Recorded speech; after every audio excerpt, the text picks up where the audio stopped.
November 22nd, 1963. 3 shots rang out in Dallas. The president was dead.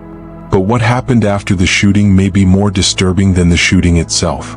Because within 48 hours, the only man accused of killing the president would also be dead.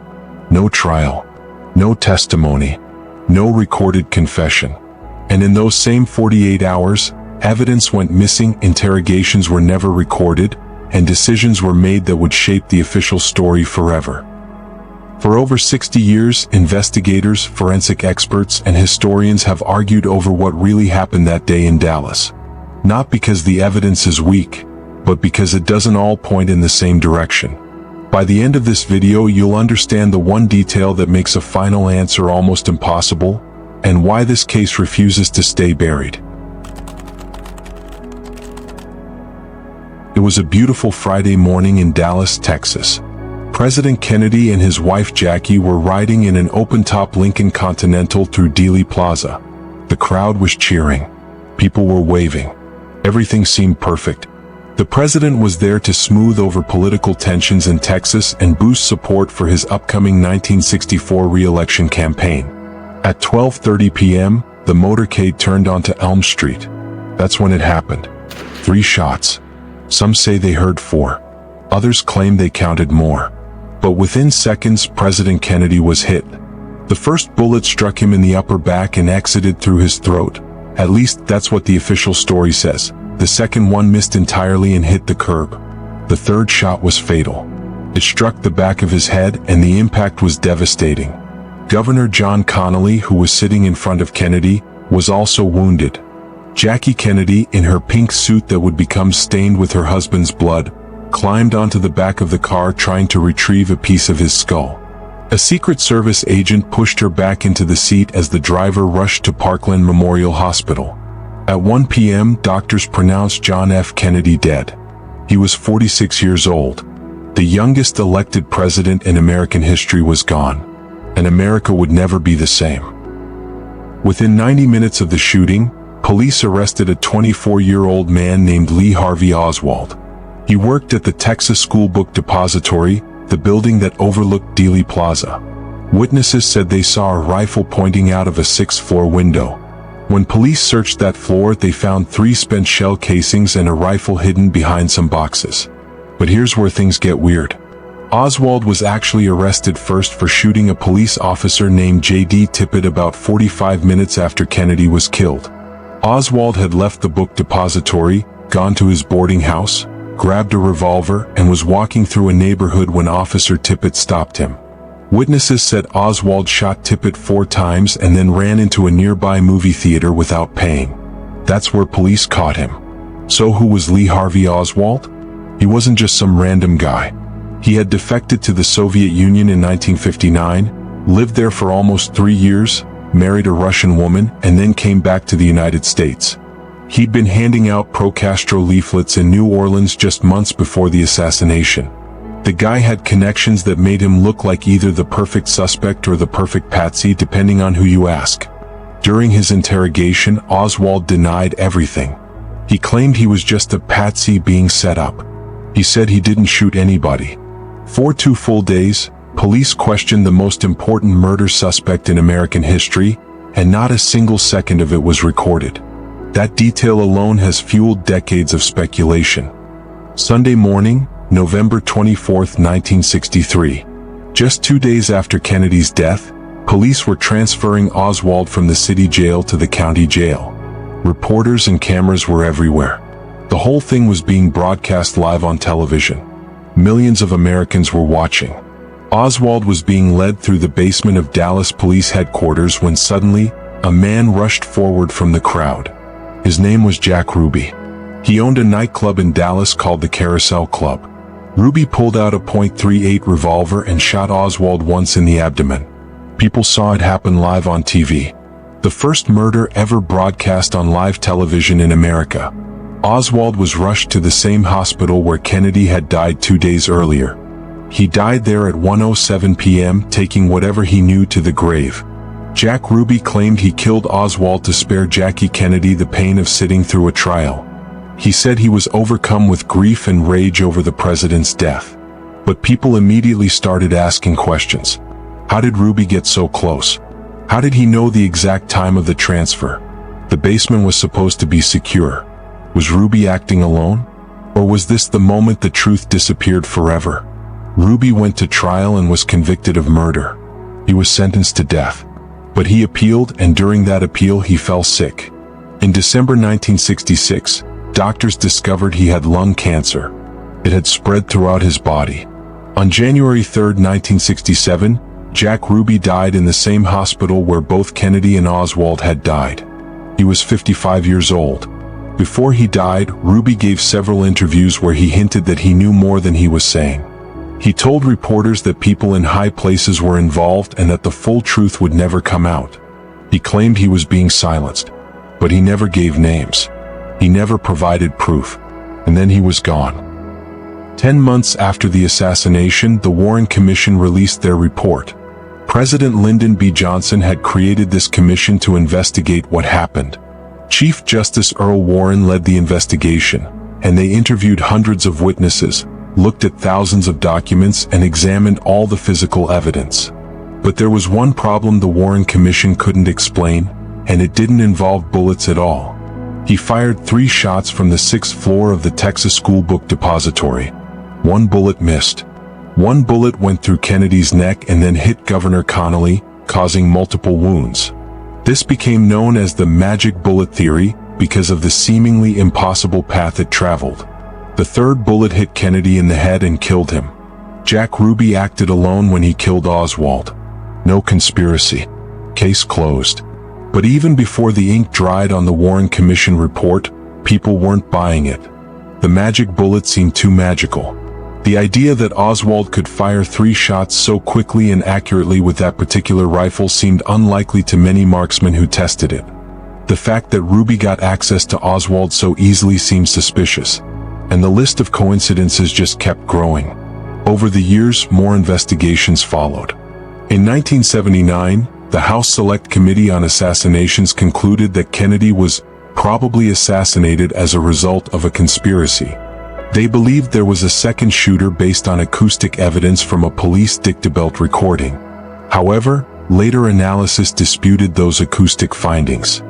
This is where things get really complicated, because once you start looking into the JFK assassination, you enter a world of theories, counter-theories, and evidence that points in a dozen different directions. The grassy knoll theory is probably the most famous. Multiple witnesses said they heard shots coming from a grassy area to the front right of the motorcade, not from behind where Oswald supposedly was. Some people claimed they saw smoke rising from behind a fence on the grassy knoll. The famous Zapruder film, the only complete visual record of the assassination, shows Kennedy's head jerking backward after the fatal shot, which some argue means he was hit from the front, not the back. Then there's the CIA theory. Oswald's trip to the Soviet Union, his mysterious activities, his ability to get back into the United States so easily despite defecting. Some researchers claim Oswald was a CIA operative or asset. They point to documents showing the CIA was running operations against Castro's Cuba and that Oswald was somehow connected to these operations. Kennedy had famously clashed with the CIA after the failed Bay of Pigs invasion in 1961. He reportedly wanted to splinter the CIA into 1,000 pieces. Did the agency take revenge? The mob theory has serious legs too. Kennedy's brother, Attorney General Robert Kennedy, was aggressively going after organized crime. He was prosecuting major mob figures like Jimmy Hoffa and Carlos Marcello. Jack Ruby had known mob connections. His nightclub was a hangout for underworld figures. Sam Giancana, the Chicago mob boss, had allegedly helped Kennedy win the 1960 election by rigging votes in Illinois, and he felt betrayed when the Kennedys turned on the mob. Did organized crime orchestrate the hit? The Cuban connection is another angle. Kennedy had authorized assassination attempts against Fidel Castro. The CIA had worked with the mob on these attempts. After the Bay of Pigs failure and the Cuban Missile Crisis, tensions were at an all-time high. Did Castro strike first? Or did anti-Castro Cuban exiles, angry at Kennedy for not fully supporting their cause, decide to take action? Some theories point to Lyndon B. Johnson, who became president after Kennedy died. Johnson and Kennedy had a rocky relationship. Johnson was from Texas and had deep connections there. Did he know what was coming? Did he help cover it up? The fact that he pushed so hard for the Warren Commission and seemed eager to close the case quickly raised eyebrows. Military-industrial complex theories suggest that Kennedy's plans to withdraw from Vietnam threatened powerful defense contractors and military leaders who wanted the war to continue. Kennedy had signed National Security Action Memorandum 263 just weeks before his death, which called for withdrawing 1,000 military personnel from Vietnam by the end of 1963. After his death, Johnson reversed this policy and escalated the war. Let's talk about the evidence that keeps these theories alive. The Zapruder film shows the assassination in brutal detail, and people have analyzed every single frame for over 60 years. The way Kennedy's head moves, the timing of the shots, the reactions of people in the car. Every frame gets scrutinized. The magic bullet, officially known as Commission Exhibit 399, is nearly pristine despite supposedly passing through Kennedy's neck, breaking 2 of Connolly's ribs, shattering his wrist and lodging in his thigh. Critics say this bullet is too clean to have caused that much damage. Supporters say that Full Metal Jacket bullets can remain relatively intact after passing through soft tissue. Then there are the over 50 witnesses who said they heard shots from the grassy knoll or saw suspicious activity there. The official report dismissed most of these accounts. But can you really dismiss that many people? The autopsy photos and X-rays have been controversial from day one. The autopsy was performed by doctors who weren't experienced in gunshot wounds. Key photos are missing or were possibly altered. The brain tissue samples disappeared. Kennedy's brain itself went missing from the National Archives. How does that happen? In the 1970s, the House Select Committee found that acoustic evidence suggested a 4th shot was fired from the grassy knoll. This would mean a second shooter and therefore a conspiracy. But in the 1980s, the National Academy of Sciences reviewed that acoustic evidence and said it was flawed. The debate continues. There's also the suspicious number of people connected to the case who died under unusual circumstances in the years following the assassination. Dorothy Kilgallen, a journalist who interviewed Jack Ruby and claimed she would break the case wide open, died of a drug and alcohol overdose before she could publish her findings. Her notes disappeared. Over 100 people connected to the investigation or with knowledge about the events died in the decade after Kennedy's death. Some from natural causes, sure, but others in car accidents, suicides, and murders. Coincidence? Maybe. But it's a lot of coincidences. Here's the hard truth. We're probably never going to get a definitive answer that satisfies everyone. Because too much time has passed, too many key people are dead, too much evidence has been lost or destroyed, and too many documents remain classified. The government has released millions of pages of documents over the years. In 2017, President Trump ordered the release of thousands more JFK files, though some remained classified for national security reasons.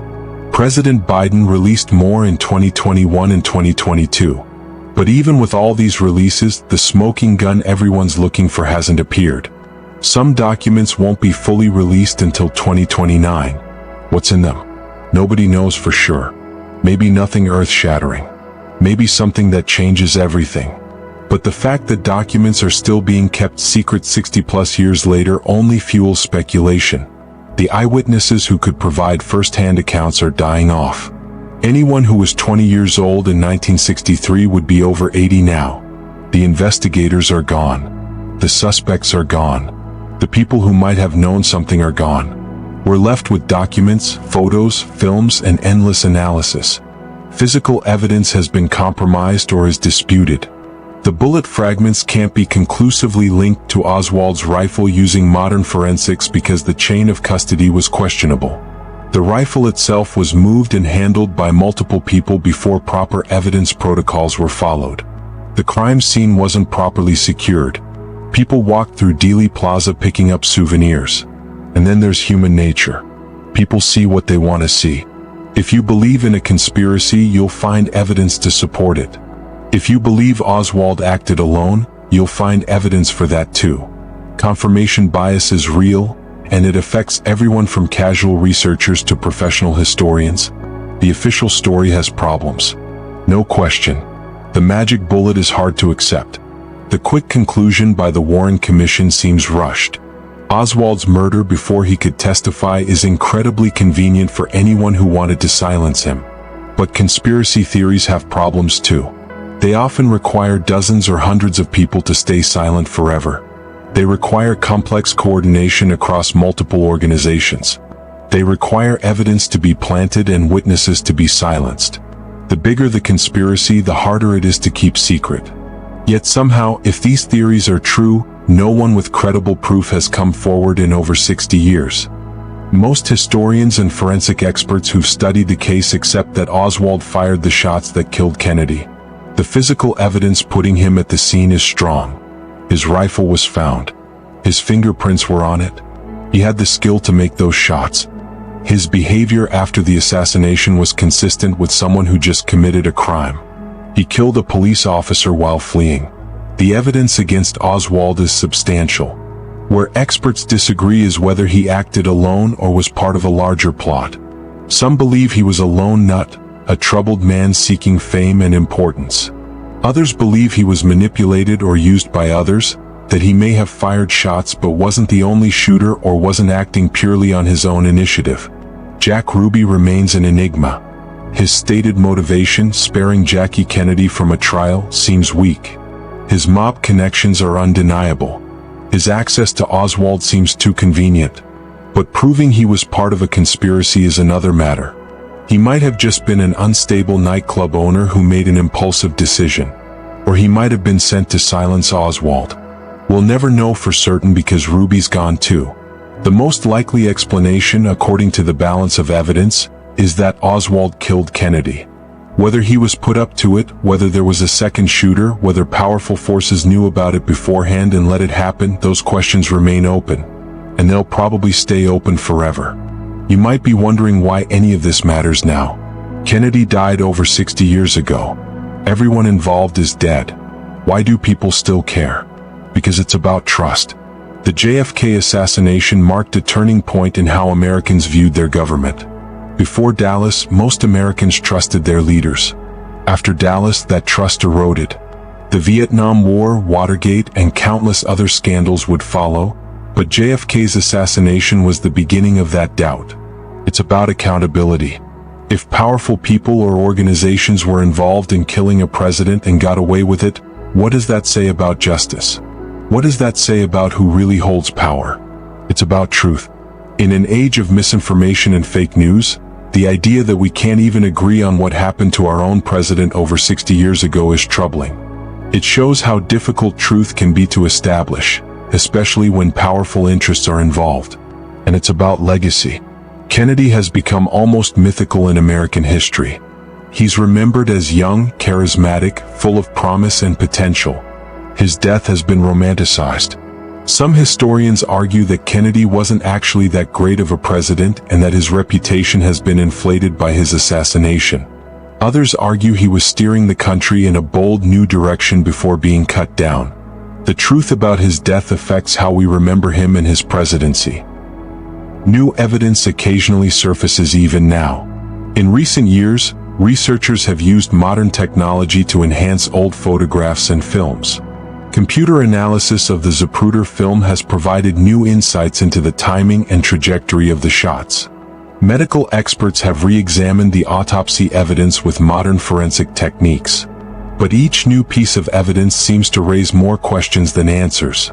For every expert who says the evidence proves Oswald acted alone, another expert says it proves there was a conspiracy.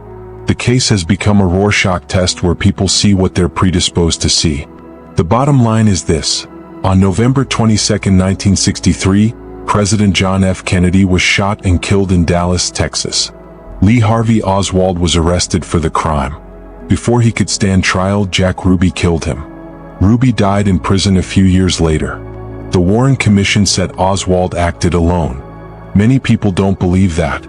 60 years of investigation, countless books, documentaries, movies, and debates haven't settled the matter. The truth is out there, buried in classified files, lost in faulty memories, or perhaps already revealed but not accepted. We may never have absolute certainty about what really happened that day in Dallas. And maybe that's the real legacy of JFK's assassination. Not just the death of a president, but the death of certainty itself. The understanding that some questions might never be fully answered, no matter how badly we want them to be. The case remains officially closed but perpetually open in the minds of those who seek the truth. And that's where it will probably stay. A mystery that defined a generation and continues to fascinate us decades later. The day America lost its innocence and learned that some secrets might stay secret forever. If this story made you question what you thought you knew about history, subscribe.